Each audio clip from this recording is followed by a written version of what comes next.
ఎవరైనా లాంగ్వేజ్ గురించి తప్పుగా మాట్లాడినా, తక్కువ చేసి మాట్లాడినా, not about Kannada or Tamil or Telugu or Hindi, whatever it is, ఏ లాంగ్వేజ్ అయినా కూడా ఆ నేటివ్ పర్సన్స్ దగ్గర వాళ్ళ లాంగ్వేజ్ ని మనం తక్కువ చేసి మాట్లాడితే they will definitely feel very bad. Because language is not about just words or grammar or just mechanical thing. It is more than that. ఎందుకంటే మనం చిన్నప్పటి నుంచి ఆ లాంగ్వేజ్ ని మాట్లాడుతూ, ఆ లాంగ్వేజ్ చదువుతూ, ఆ లాంగ్వేజ్ వింటూ పెరుగుతాం కాబట్టి మనం ఎమోషనల్ గా దానికి కనెక్ట్ అయిపోతాం. సో ఎవరైనా ఆ లాంగ్వేజ్ గురించి తప్పుగా మాట్లాడినా, తక్కువ చేసి మాట్లాడినా మనకి కోపం రావడం అనేది it's a just natural thing. So Kamal Haasan గారు చెప్పినట్టు కన్నడ బార్న్ ఫ్రమ్ తమిళ్, ఇది ఎలా ఉంటుందంటే స్టేట్మెంట్ నీ ఐడెంటిటీని రీవరైట్ చేస్తున్నట్టు it will project like that. Of course ఆయన చెప్పిన ఏదైతే ఉందో అది తప్పే. Linguistically Tamil Kannada born out of proto Dravidian. రెండు లాంగ్వేజెస్ కి సేమ్ రూట్స్ ఉన్నాయి. But over the period of the time different grammar వచ్చింది, different script they formed themselves. Telugu, Malayalam కూడా Dravidian languages.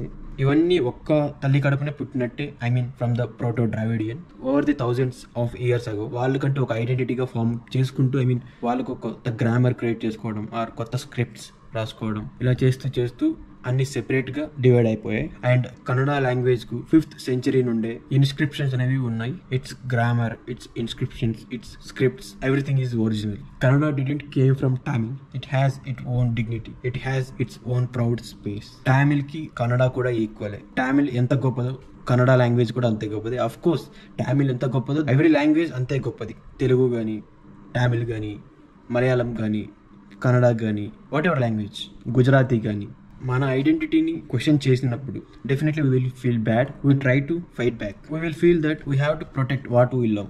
So here we love Kannada language కాబట్టి మనం దాన్ని ప్రొటెక్ట్ చేసుకోవడానికి మనం వేరే మార్గాల్లో దిగుతాం ఫైట్ చేయడానికి. మన ఐడెంటిటీని ఎవరు క్వశ్చన్ చేయకూడదు అనే ఒక మైండ్ సెట్ ని ఫామ్ చేసేసుకుంటాం. నిజంగా నీకంటూ, ఐ మీన్ నీ లాంగ్వేజ్ కు బలమైన ఒక స్థానం ప్రపంచంలో ఉంది అంటే you don't have to panic, you don't have to beg for the recognition. Kamal Hassan garu not representing the entire state of Tamil Nadu. There are great people more than Kamal Hassan sir. Of course, Kamal Hassan sir is a legend in his own game, but not entire. And one more thing is, Kamal Hassan is not a linguist. Maybe athan maatladindochu, maybe because lot of admiration for the Tamil, but not with the intent to hurt Kannada. As a Kannada people, me strength అనేది మీ response లో దాగి ఉంది. మీ response ఎలా ఇస్తారు, respond ఎలా అవుతారు అనే దాన్ని బట్టి మీ కన్నడ లాంగ్వేజ్ డిగ్నిటీ ఆర్ మీ కన్నడ లాంగ్వేజ్ నెస్ అనేది ఉంటుంది, మీ కన్నడ లాంగ్వేజ్ ప్రౌడ్నెస్ అనేది ఉంటుంది.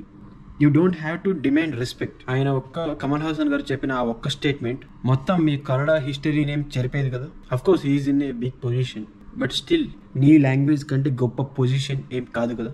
నీ లాంగ్వేజ్ అని గొప్పది అని నువ్వు ఫీల్ అవుతా అంటే you don't have to fight back. ఎవరో నీ లాంగ్వేజ్ ని తప్పు చేసి మాట్లాడారని వాళ్ళ మీదకి డిఫెన్సివ్ మోడ్ లో అటాక్ దిగితే మాత్రం నీ లాంగ్వేజ్ గొప్పదవదు. And try to responsibility. Thank you.